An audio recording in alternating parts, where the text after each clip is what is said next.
जिंदगी में आपको मौका नहीं मिल पाया, मरने के टाइम याद आया कि मुझे कुछ अल्लाह की राह में खर्च करना चाहिए, तो शरीयत क्या कहती है कि आप अपने माल की वसीयत कर सकते हैं, मगर वसीयत 1/3 से ज्यादा नहीं होनी चाहिए। 1/3 का मतलब समझते हैं 1/3। अगर मरने वाला 3 लाख रुपया छोड़ के गया है तो किसी मस्जिद में, किसी मदरसे में, किसी यतीम को, किसी गरीब को या किसी ऐसे रिश्तेदार को जो उसका वारिस नहीं है, वारिस को वसीयत नहीं कर सकता। अपने बेटे को वसीयत करके जाए, बेटे को इतना दे दो, बेटी को इतना दे दो, उसका कोई एतबार नहीं। वारिस को वसीयत, बेटा तो वारिस है, बेटी तो वारिस है, बाप तो वारिस है, वारिस को वसीयत नहीं करेगा। वारिस के अलावा कोई रिश्तेदार है, मान लो किसी बच्चे को आपने गोद ले लिया, किसी बच्चे को आपने पाल लिया, परवरिश कर ली, अब जाहिर है आपने परवरिश तो की है मगर वो आपका सगा बेटा नहीं है तो आपकी जायदाद का वारिस नहीं। अगर आपको लगता है कि इस बच्चे को मैंने पाला है और मेरे बाद इस बच्चे को जरूरत पड़ेगी रुपये की, पैसे की, जमीन की, जायदाद की, तो आप अपनी प्रॉपर्टी का, अपने तरके का 1/3, उससे ज्यादा नहीं, उससे कम तो कर सकते, उससे ज्यादा नहीं, 1/3 तक आप उसको वसीयत कर सकते। तो पहला काम क्या करेंगे? जनाजे की तैयारी, दूसरा काम कर्जे की अदायगी, तीसरा काम वसीयत को हम पूरा करेंगे। अगर मरने वाला 3 लाख रुपया छोड़ के गया और ये कह करके गया कि मैंने जिस बच्चे को गोद लिया था ये 3 लाख रुपया उसको दे दिया जाए, तो फतवा आप लेने जाएंगे, आप बिहार के किसी आलिम से ले ले, यूपी के किसी आलिम से ले ले, पूरी दुनिया के किसी आलिम से ले ले, तमाम उलमा का फतवा यही मिलेगा कि वसीयत गलत है और उसकी 3 लाख में से सिर्फ 1 लाख रुपया उस बच्चे को दिया जाएगा, 3 लाख पूरा नहीं दिया जाएगा। क्योंकि शरीयत क्या कहती है कि आप जब मर रहे हैं आपके माल में आपके वारिस का हक है, आप अपने वारिस को महरूम नहीं कर सकते। दुनिया की और शरीयतों में, दुनिया के और मज़ाहिब में ऐसा कोई निजाम नहीं है, ऐसा कोई सिस्टम नहीं है। अमेरिका में बहुत बड़े बड़े लोग मर गए और मरने के पहले अपनी सारी जमीन जायदाद अपने कुत्ते के नाम करके चले गए, अपने कुत्ते के नाम, अपने नौकर के नाम, अपनी गर्लफ्रेंड के नाम, अपनी रखैल के नाम करके जाते हैं। अल्लाह का शुक्र अदा करो, अल्लाह ने हमें और आपको इस्लाम जैसी नेमत से नवाजा है। इस्लाम में आप वसीयत भी अगर करेंगे अपने माल की तो किसी इंसान को करेंगे, किसी जानवर को नहीं कर सकते, या किसी मस्जिद में करेंगे, किसी मदरसे में करेंगे, किसी अच्छे काम में करेंगे, और वो वसीयत 1/3 से ज्यादा नहीं कर सकते। अगर 3 लाख रुपया छोड़ के जा रहे हो तो 1 लाख से ज्यादा नहीं कर सकते। अब ये 3 काम होने के बाद अब चौथा नंबर आया, अब वारिसों को हिस्सा दिया जाएगा। अब जब वारिसों को हिस्सा दिया जाएगा तो कुछ लोगों का हिस्सा तो अल्लाह ने बता दिया, माँ का इतना हिस्सा है, बाप का इतना हिस्सा है, शौहर का इतना हिस्सा है, भाई का इतना हिस्सा है। कुछ लोगों का हिस्सा तो अल्लाह ताला ने बता दिया है और कुछ लोगों का अल्लाह ताला ने हिस्सा नहीं बताया है। जो वारिसों को देने के बाद जो बचेगा वो उनके दरमियान बांट दिया जाएगा। जैसे बेटे और बेटी का हिस्सा अल्लाह ताला ने तय नहीं किया है। अगर बाप जिंदा है, अगर माँ जिंदा है तो बाप को 1/6 दिया जाएगा, माँ को 1/6 दिया जाएगा, और माँ बाप को देने के बाद, और अगर मरने वाले की बीवी जिंदा है और औलाद मौजूद है तो बीवी को 8वां हिस्सा दिया जाएगा, और औलाद अगर नहीं है तो बीवी को 1/4 दिया जाएगा। बीवी को देने के बाद, माँ बाप को देने के बाद, अब जो बाकी बचेगा वो बेटे और बेटी को दिया जाएगा। अब बेटे को कितना मिलेगा, बेटी को कितना मिलेगा? कुरान कहता है लिज़्ज़करि मिस्लु हज़्ज़िल उन्सयैन, लड़के को लड़की का डबल मिलेगा, लड़के को लड़की का डबल मिलेगा। अब दुनिया में लोग इस पर बड़ा वावैला मचाते हैं, तो इस्लाम में बड़ी नाइंसाफी है, औरत के साथ बड़ा अन्याय हो रहा है। लड़के को डबल मिल रहा है, लड़की को आधा मिल रहा है। पहली बात तो ये है इस्लाम अल्लाह का दीन है और अल्लाह के दीन में कभी नाइंसाफी नहीं हो सकती। अल्लाह तो अदल वाला है, अल्लाह तो आदिल है, और अल्लाह का हर हुक्म अदल वाला है। अल्लाह को खूब पता है किसको कितना देना है। अल्लाह के कानून में कभी नाइंसाफी नहीं हो सकती। अगर अल्लाह ताला ने लड़का लड़की को बराबर दिया होता, अगर अल्लाह के कानून में बराबर का हुक्म होता, तो ये लड़के के साथ नाइंसाफी हो जाती। क्यों? क्योंकि कमा के लाना तो लड़के को है, अपनी बहन को कमा के भाई देगा, अपनी बेटी को कमा करके बाप देगा, अपनी बीवी को कमा करके शौहर देगा। मर्द को तो हर हाल में कमाना है और औरत को कमाना नहीं, औरत को तो खाना है। औरत को कोई खिलाएगा और खिलाने वाला कौन है? मर्द है। इसीलिए अल्लाह ताला ने मर्द की जिम्मेदारियों को सामने रख करके अल्लाह ने यह फैसला किया, लिज़्ज़करि मिस्लु हज़्ज़िल उन्सयैन, लड़की को लड़के को लड़की का डबल मिलेगा। अब मान मरने वाले का एक लड़का है, 2 लड़की, और मरने वाला 2 लाख रुपया छोड़ के मारा, तो जाहिर है कि 2 लाख में से 1 लाख रुपया लड़के को मिल जाएगा और 50-50 हजार रुपया दोनों लड़कियों को मिल जाएगा। तो अगर रेशियो निकालो तो लड़के लड़की को तो बराबर मिल रहा है, और अगर कहीं लड़कियों की तादाद ज्यादा है और लड़का एक है या लड़के की तादाद कम है, तो मजमूई एतबार से लड़कियों को ज्यादा मिल जाएगा। तो कुरान कहता है तुम नहीं जानते कि किसको कितना मिलना चाहिए, ये अल्लाह का फैसला और अल्लाह का कानून है, और अल्लाह ने जो तय कर दिया उसी के हिसाब से बांटा जाएगा। तुम नहीं जानते, इसलिए कि रिश्ता अल्लाह ने बनाया है। किसी को बाप अल्लाह ने बनाया है, किसी को माँ अल्लाह ने बनाया है, किसी को बेटा अल्लाह ने बनाया। जब रिश्ता अल्लाह ने बनाया है तो उनका हक भी अल्लाह ही तय करेगा, तुम नहीं तय कर सकते।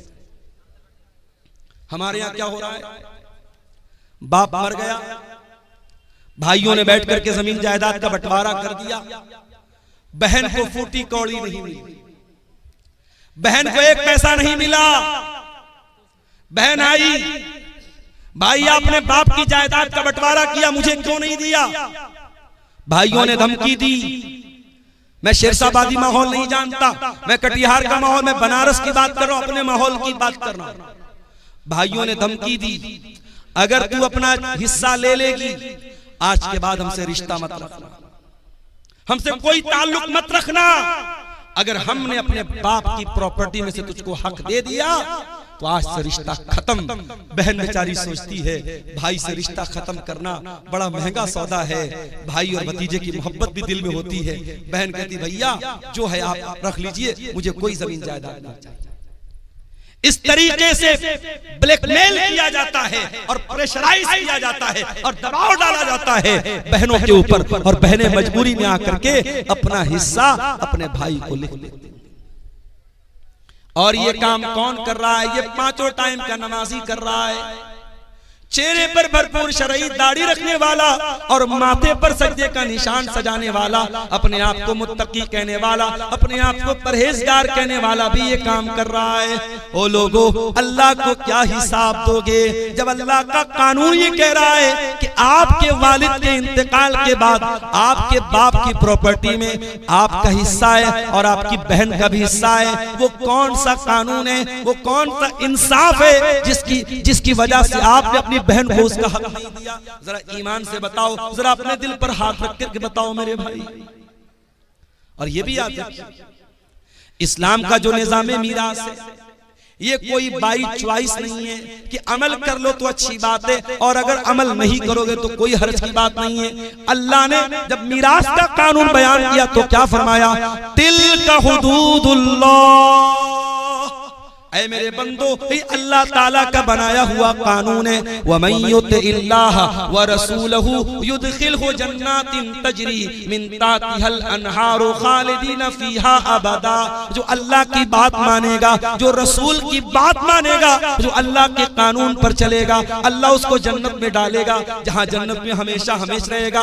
वज़ालिकल फौजुल अजीम, और ये बहुत बड़ी कामयाबी है। वमन यासिल्लाह व रसूलहु व यतअद्दा हुदूदहु, और जो अल्लाह की नाफरमानी करेगा, जो रसूल की नाफरमानी करेगा, जो अल्लाह के कानून को तोड़ेगा, जो अल्लाह के निजाम मीरास को नहीं मानेगा, जो अल्लाह के बनाए हुए कानून के मुताबिक अपनी बहन बेटी को हिस्सा नहीं देगा, अल्लाह क्या फरमाता है?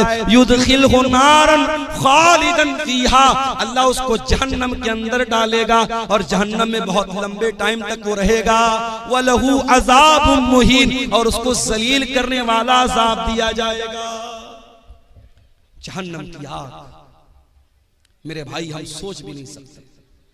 कोई ये ना सोचे अरे हम तो तौहीद वाले हम जहन्नम में जाएंगे, कुछ दिन तक जहन्नम में रहेंगे फिर निकल जाएंगे। कोई ये ना सोचे जहन्नम की आग हम एक सेकंड के लिए बर्दाश्त नहीं कर सकते, इसलिए कि जहन्नम की आग तो बड़ी खतरनाक होगी। अल्लाह फरमाता है कुल्लमा नज़िजत जुलूदुहुम बद्दलनाहुम जुलूदन गैरहा लियज़ूक़ुल अज़ाब। जब जहन्नम की आग में तुम्हारी चमड़ी जल जाएगी, हम दूसरी चमड़ी चढ़ा देंगे, हम बार बार जलने की तकलीफ जहन्नमियों को देंगे। अगर जहन्नम के अजाब को सहन कर सकते हो, अगर जहन्नम के अजाब को बर्दाश्त कर सकते हो, तो अपनी बहन और बेटी का हक मार लो, और अगर बर्दाश्त नहीं कर सकते तो जाओ माफी मांगो और अपनी बहन और बेटी को उसका हक दे दो। एक और तरीका चल रहा है हरामखोरी का, और मुसलमानों में ज्यादा पाया जा रहा है। जमीन मेरी है और मेरी जमीन के बगल में उसके मेरे पड़ोसी की जमीन है। मैं धोखे से क्या करता हूं, अपने पड़ोसी की जमीन का 1 फीट हिस्सा अपनी जमीन में शामिल कर ले रहा हूं। मैं मिसाल दे रहा हूं, अपने पड़ोसी की, अपने रिश्तेदार की जमीन पर नाजायज कब्जा करने के लिए जमीन पर बनी हुई बाउंड्री को मिटा देना, निशान को मिटा देना, या जमीन और जायदाद के कागज में हेर फेर कर लेना। मेरे प्यारे साथियों, अगर ये काम आप करते हैं तो कान खोल करके सुन लीजिए। अल्लाह के नबी फरमाते हैं लानल्लाहु मन गय्यरा मनारल अर्जी, जो जमीन के निशान को बदल दे, जो जायदाद को हड़पने के लिए, जमीन को हड़पने के लिए जमीन के निशानात को बदल दे, उसके ऊपर अल्लाह की लानत बरसती है। अगर अल्लाह की लानत कि हम हकदार बनना चाहते हैं तो ये काम कर सकते हैं, वरना मेरे प्यारे साथियों ये बहुत ही खतरनाक काम। और आगे बढ़िए, अल्लाह के नबी फरमाते हैं इन्ना रिजालन यतखव्वज़ून फी मिन मालिल्लाह, कुछ लोग अल्लाह ताला के माल में नाजायज कब्जा करते हैं, दूसरों का माल नाजायज तरीके से खाते हैं। ऐसे लोगों का अंजाम क्या होगा? फरमाया ऐसे लोगों को अल्लाह ताला जहन्नम की आग में फेंक देगा। जहन्नम की आग में हराम खाने वालों को अल्लाह ताला डाल देगा। आप में से बहुत सारे लोगों ने हज उमरा भी किया होगा। सऊदी अरब के अंदर दाखिल होते ही इंडिया का रुपया काम करना बंद कर देता है, बांग्लादेश का टका काम करना बंद कर देता है, अमेरिका का डॉलर काम करना बंद कर देता है। सऊदी में आप गए तो आप सऊदी रियाल चाहिए। एक मर्तबा मैं गया उमरा के सफर पर, मैं यहां से रियाल लेके गया, इत्तेफाक से मेरी फ्लाइट डायरेक्ट नहीं थी, तो दुबई के एयरपोर्ट पर फ्लाइट चेंज करनी थी मुझे। अब दुबई के एयरपोर्ट पर सामान, भूख लग रही थी, कुछ खाना था, तो वो रियाल भी लेने को तैयार नहीं है। उसने कहा कि हमें दुबई का पैसा चाहिए, जो यूनाइटेड अरब एमिरेट का जो वो दिरहम होता है हमको वो चाहिए, हमको यहाँ सऊदी का रियाल नहीं चाहिए। मेरे पास रियाल था, मैं इंडिया से रियाल बना के लेके गया। हर देश की अपनी एक करेंसी है। अमेरिका के लोग इंडिया में आते हैं, डॉलर को रुपये में बदल के एक्सचेंज करके तब आते हैं। इंडिया का आदमी सऊदी जाता है, अपने रुपये को रियाल में चेंज करता है। हर देश की अपनी एक करेंसी होती है। मेरे भाई एक बात बताऊं आपको, कयामत के दिन करेंसी कौन सी चलेगी? किसी का माल हड़प लिया किसी ने, 1 लाख रुपया किसी का नाजायज कब्जा कर लिया। अब कयामत के दिन जिसका पैसा उसने मारा है, जिसका हक मारा है, उसने अल्लाह की अदालत में कहा अल्लाह इसने मेरा 1 लाख रुपया नाजायज तरीके से लिया है। अल्लाह के नबी फरमाते हैं कयामत के दिन रुपया तो नहीं चलेगा, पैसा तो नहीं चलेगा, दिरहम तो नहीं चलेगा, दीनार तो नहीं चलेगा। कयामत के दिन कौन सी करेंसी चलेगी? जरा गौर से सुनना कटिहार के लोगों, हसनगंज के लोगों, जरा गौर से सुनना कि कयामत के दिन कौन सी करेंसी चलेगी। अल्लाह के प्यारे नबी फरमाते हैं अपने सहाबा से, ऐ मेरे सहाबा ये बताओ कि सबसे गरीब आदमी कौन है, सबसे कल्लाश आदमी, सबसे निर्धन आदमी, सबसे पुअर आदमी कौन है, सबसे गरीब आदमी कौन है? सहाबा ने कहा अल्लाह के नबी जिसके पास दिरहम ना हो, दीनार ना हो, रुपया ना हो, पैसा ना हो, सबसे बड़ा गरीब वही है। आपने फरमाया मेरी उम्मत के अंदर सबसे बड़ा गरीब वो होगा जो कयामत के दिन रोजा लेकर के आएगा, नमाज लेकर के आएगा, सदका खैरात लेकर के आएगा, ज़कात लेकर के आएगा, मगर किसी को गाली दी होगी, किसी को बुरा भला कहा होगा, किसी का माल हड़पा होगा, किसी पर झूठा इल्जाम लगाया होगा, उसकी नेकियां उन हकदारों को बांट दी जाएंगी। जिसका हक आपने मारा है, आपका रोजा लेके चला गया, आपकी नमाज लेके चला गया, आपका सदका खैरात लेके चला गया, आपका हज और उम्रा लेके चला गया।